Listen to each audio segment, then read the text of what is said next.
Tahukah kamu bahwa satu kali perjalanan dinas dengan menggunakan pesawat akan menghasilkan emisi karbon yang berkali lipat lebih tinggi dibandingkan dengan perjalanan darat ke kantor pada umumnya?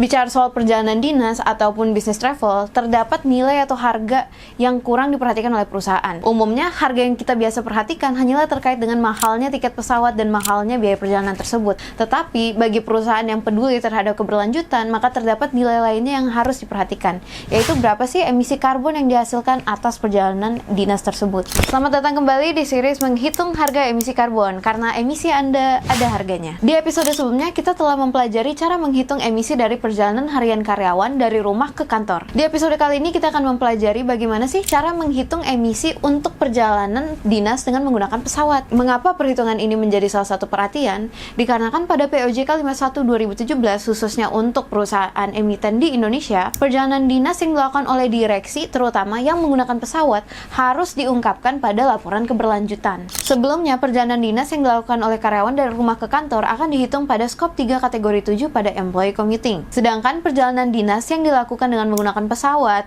penggunaan hotel, ataupun transportasi lainnya selama masa perjalanan dinas ini akan dihitung pada skop 3 kategori 6 yaitu business travel. Terdapat dua hal yang harus diperhatikan apabila kita ingin melakukan perjalanan dinas menggunakan pesawat. Yang pertama adalah rute perjalanan. Semakin panjang rute, maka semakin tinggi emisi yang dihasilkan. Yang kedua adalah pada kelas tiket yang kita pesan. Tiket pesawat yang menggunakan business class, premium economy, ataupun first class akan jauh lebih tinggi dibandingkan apabila kita memesan tiket pesawat dengan kelas ekonomi. Selanjutnya, bagaimana cara menghitung berapa sih emisi yang dihasilkan dari perjalanan dinas tersebut? Untuk menghitung emisi tersebut, maka kita bisa menggunakan kalkulator yang telah disediakan oleh International Civil Aviation Organization ataupun ICAO pada website yang telah mereka sediakan. Pada website tersebut, kalian bisa menginput berapa sih jumlah passenger, rute perjalanan mulai dari bandara asal ke bandara tujuan, beserta dengan kelas pesawat, dan apakah perjalanan Anda ini round trip atau one way. Kemudian, bagaimana cara kita mengetahui berapa sih harga dari emisi karbon yang telah kita hasilkan? Nah, kita hanya perlu menggunakan hasil dari emisi yang telah kita hitung tadi menggunakan kalkulator ICAO dikalikan dengan harga ton CO2 karbon yang ada pada IDX Carbon. Pada saat video ini dibuat sih harganya ada pada kisaran 58.800. Kita ambil contoh kasus dari Pak Direktur A. Pak Direktur A ini akan melakukan perjalanan dinas dari Jakarta ke Dubai dengan tiket pesawat business class dan perjalanan akan dilakukan pulang pergi atau round trip. Dari informasi tersebut, kita kemudian akan hitung menggunakan kalkulator ICAO dan ternyata hasil emisi yang dihasilkan itu mencapai 2,5 ton. Untuk mengetahui harga emisi yang dihasilkan oleh Pak Direktur A atas perjalanan dinas tersebut, kita akan mengalihkan 2,5 ton dari hasil perhitungan kalkulator dikalikan dengan harga emisi ton CO2 pada saat video ini dibuat, yaitu 58.800, maka akan menghasilkan harga emisi sebesar 147.000.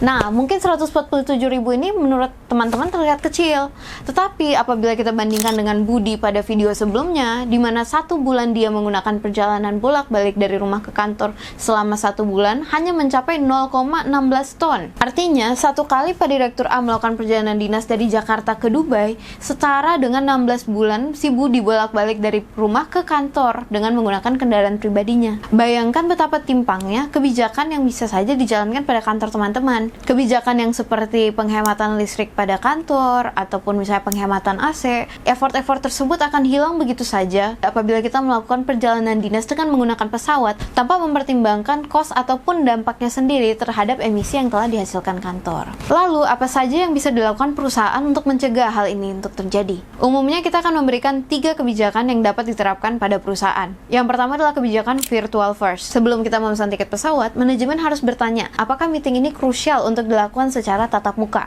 Dan apakah bisa dilakukan secara virtual? Rekomendasi kami yang kedua adalah untuk memilih direct flight dan mengevaluasi kelas penerbangan yang akan kita gunakan. Penerbangan direct flight atau penerbangan tanpa transit, yaitu penerbangan langsung, akan mengurangi beban emisi kita secara signifikan. Hal ini sama juga dengan kelas penerbangan, di mana kelas penerbangan yang semakin tinggi mulai dari business, first class, premium ekonomi, kemudian ekonomi, akan menggunakan ruang pesawat yang berbeda secara signifikan, sehingga emisi yang dihasilkan per penumpang juga akan berbeda-beda. Rekomendasi kami yang ketiga adalah untuk mengevaluasi maskapai penerbangan yang akan kita gunakan. Pilihlah maskapai penerbangan yang sudah menerapkan sustainability dalam penjalanan operasional mereka, termasuk ke atas penggunaan Sustainable Aviation Fuel atau SAF. Ingat, harga emisi karbon yang telah kita hitung tadi, yaitu sebesar 147.000, merupakan carbon liability yang harus ditanggung oleh perusahaan. Bukan hanya harga tiket pesawat yang harus teman-teman pikirkan pada saat melakukan perencanaan atas perencanaan dinas. Tetapi teman-teman juga harus memikirkan harga emisi yang dihasilkan atas perjalanan dengan menggunakan pesawat tadi.